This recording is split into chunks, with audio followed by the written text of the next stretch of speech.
Now let's consider whether the square root function is even, odd, or neither.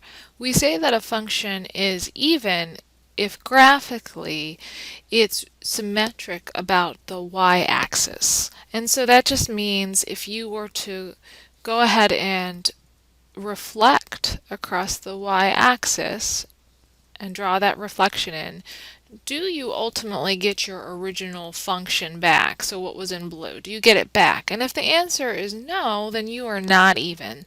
So we can see that f of x equals square root of x is not even.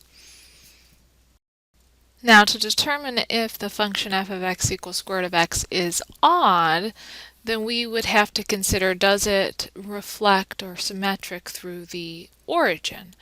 And so one way to do that is to reflect across the y-axis and x-axis. So if we reflect across the y-axis, we would get this graph here in pink.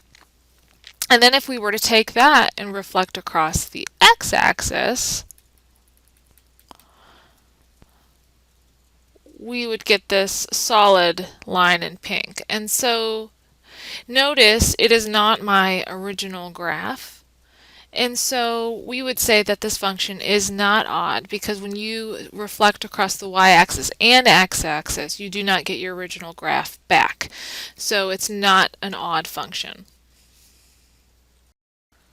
Another way to consider whether this function f of x equals square root of x is odd is to rotate it through the origin 180 degrees. So again, remember the origin is the point 0, 0. And if we were to rotate 90 degrees, that would pull us to about here.